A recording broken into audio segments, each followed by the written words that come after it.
حضرت صلی اللہ علیہ وآلہ وسلم پر وحی کا ابتدائی دور اچھے سچے پاکیزہ خوابوں سے شروع ہوا۔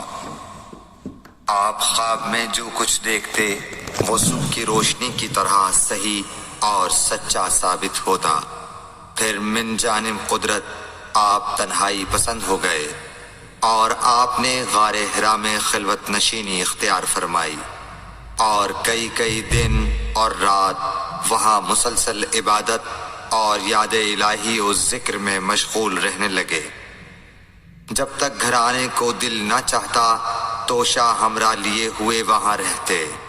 توشہ ختم ہونے پر ہی اہلیہ محترمہ حضرت خدیجہ رضی اللہ تعالی عنہا کے پاس تشریف لاتے اور کچھ توشہ ہمراہ لے کر پھر وہاں جا کر خلوت گزین ہو جاتے۔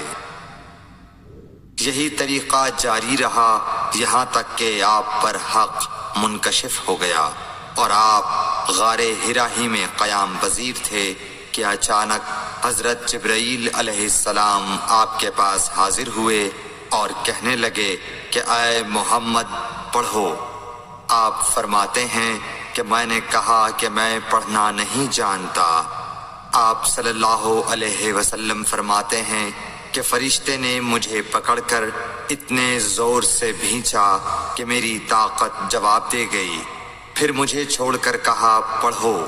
میں نے پھر وہی جواب دیا کہ میں پڑھا ہوا نہیں ہوں۔ اس فرشتے نے مجھ کو نہایت ہی زور سے بھینچا کہ مجھ کو سخت تکلیف محسوس ہوئی۔ پھر اس نے کہا کہ پڑھ۔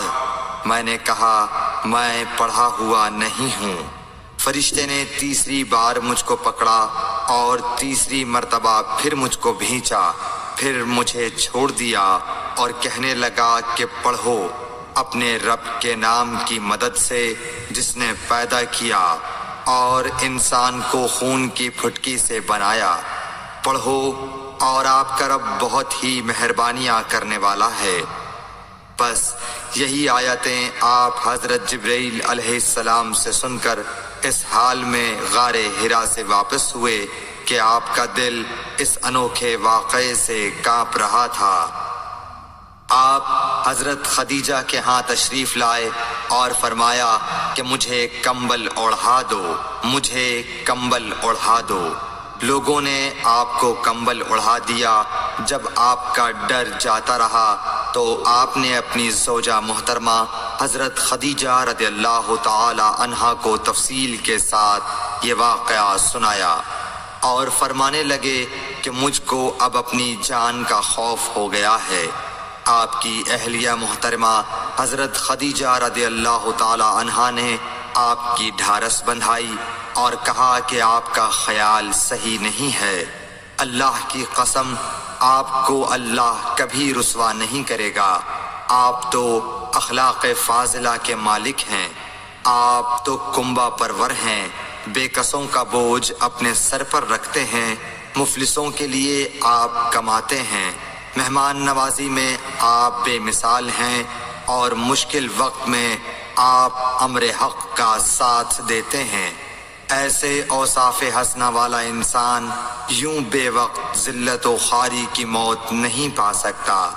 پھر مزید تسلی کے لیے حضرت خدیجہ رضی اللہ تعالی عنہا آپ کو ورقہ بن نوفل کے پاس لے گئیں جو ان کے چچا زاد بھائی تھے اور زمانہ جاہلیت میں نصرانی مذہب اختیار کر چکے تھے اور عبرانی زبان کے کاتب تھے۔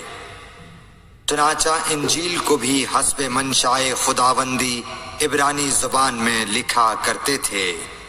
انجیل سریانی زبان میں نازل ہوئی تھی، پھر اس کا ترجمہ عبرانی زبان میں ہوا۔ ورقہ اسی کو لکھتے تھے۔ وہ بہت بوڑھے ہو گئے تھے، یہاں تک کہ ان کی بینائی بھی رخصت ہو چکی تھی۔ حضرت خدیجہ رضی اللہ تعالی عنہا نے ان کے سامنے آپ کے حالات بیان کیے اور کہا کہ اے چچا زاد بھائی، اپنے بھتیجے محمد صلی اللہ علیہ وسلم کی زبانی ذرا ان کی کیفیت سن لیجئے۔ وہ بولے کہ بھتیجے آپ نے جو کچھ دیکھا ہے اس کی تفصیل سناؤ۔ چنانچہ آپ صلی اللہ علیہ وآلہ وسلم نے از اول تا آخر پورا واقعہ سنایا، جسے سن کر ورقہ بے اختیار ہو کر بول اٹھے کہ یہ تو وہی ناموس معزز رازدان فرشتہ ہے جسے اللہ نے حضرت موسیٰ علیہ السلام پر وحی دے کر بھیجا تھا۔ کاش میں آپ کے اس عہد نبوت کے شروع ہونے پر جواں عمر ہوتا، کاش میں اس وقت تک زندہ رہتا جبکہ آپ کی قوم آپ کو اس شہر سے نکال دے گی۔ رسول کریم صلی اللہ علیہ وآلہ وسلم نے یہ سن کر تعجب سے پوچھا کہ کیا وہ لوگ مجھ کو نکال دیں گے، حالانکہ میں تو ان میں صادق و امین و مقبول ہوں۔ ورقہ بولا، ہاں یہ سب کچھ سچ ہے، مگر جو شخص بھی آپ کی طرح امر حق لے کر آیا لوگ اس کے دشمن ہی ہو گئے ہیں۔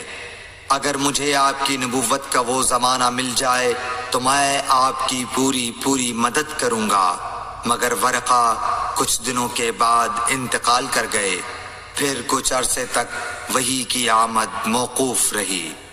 صحیح بخاری حدیث نمبر 3۔